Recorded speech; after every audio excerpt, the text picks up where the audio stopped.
question I want to know is, how do I beat the A students?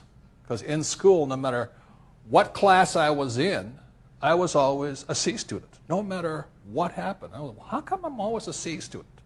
And I never really understood why. So that's why after I was about 27 years old, I started researching education, the system, and all this. Then I realized the whole system was set up for people like me to be in the middle, because what they found out in '83 was that there were 7 different intelligences, Guy Gardner.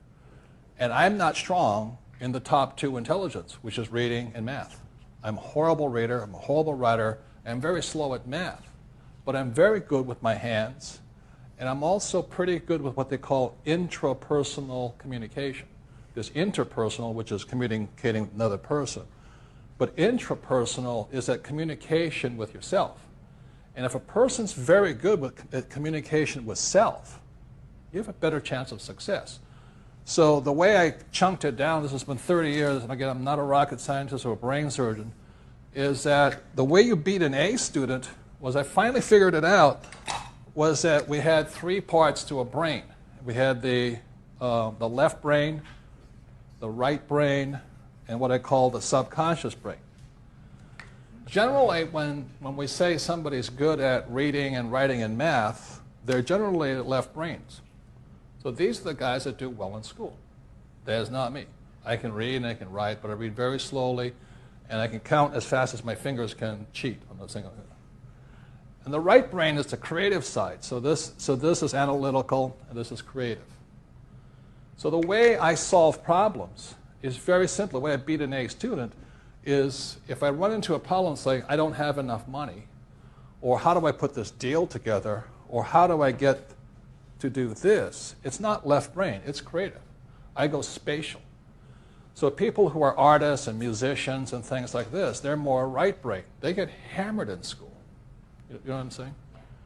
And then the subconscious mind, this is what they call the reactive mind also. There's a thing called reptilian brain in here. This is primal. This is fight or flight. It doesn't think, it reacts. So when I say to most people, quit your job, and they go, logically the left brain goes, oh yeah, I could make a lot of money as an entrepreneur. And the right brain goes, yeah, then I could have my new cookies go out in the market and I could be rich. And then the subconscious mind kicks in and goes, not you.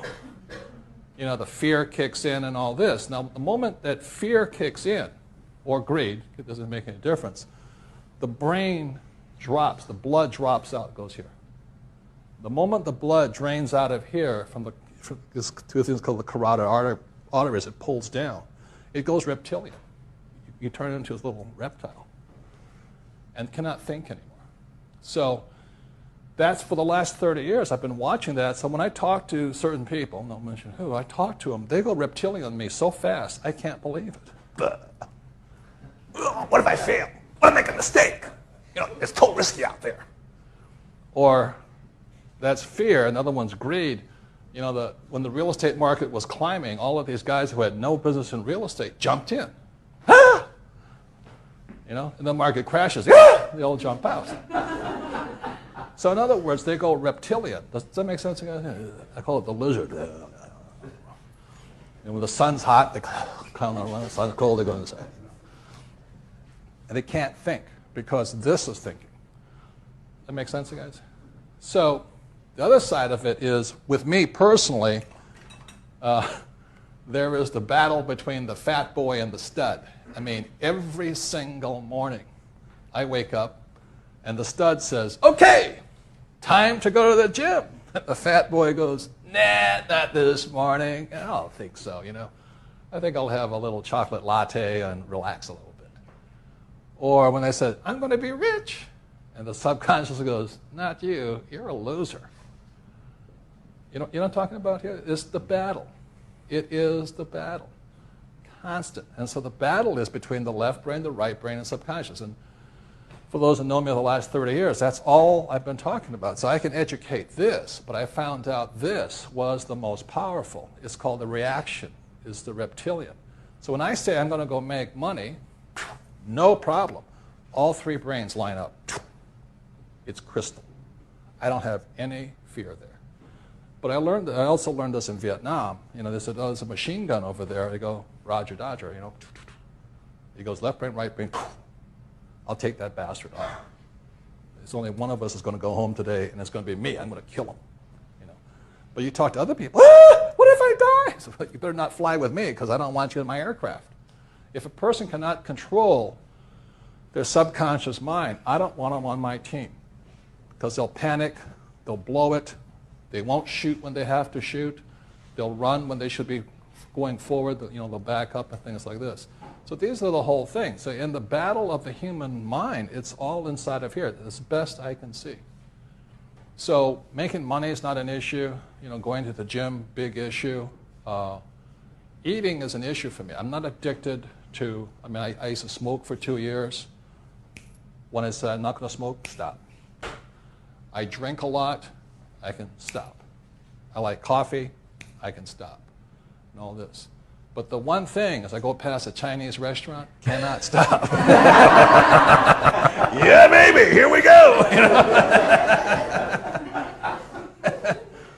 I'd be driving past the Imperial Peking Chinese buffet, and automatically the car would turn right, and I'd be in there, and my left brain would be going, "Stop, stop, stop." Do I make sense, you guys? Here? So the discussion today is, can somebody be addicted to being poor? And I think it's possible. And I don't know what it is. And can somebody be addicted to being poverty? Absolutely. Can somebody be addicted to being an employee even though they hate their job? I think possibly. Does that make sense, you guys here? This is a different kind of addiction. So it's really about the battle between all of us, and the way I decided I could win in the real world. Since I couldn't win here, I would never win in the classroom here. Never. There is not a class I would win in because I don't read and I don't write. Terrible. I read very slowly. And I like to cheat. It's called I discuss. But you're not allowed to do that in school. But I'm very creative. I like to draw, paint. I do play the ukulele now. But this was my strongest one. It is my intrapersonal skill. It is the handling of fear and the handling of greed. That is what makes me an entrepreneur. I can handle that. When things get frightening, I just turn it around, crank it up. Okay, when the economy's bad, I say, "Yes, baby, I'm going to kick butt now." The reason I'm going to kick butt is because these guys have lost their nerve. Does that make sense? So right now, as the economy starts to go into a recession, people are starting to panic. This is the time to get rich. But when I talk to most people about a declining economy, and they can't think anymore. They go reptilian.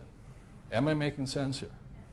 So the way to win in the world is by, and this is the book coming out next spring in 2008, is you get your financial IQ up, you need 3 parts of your brain.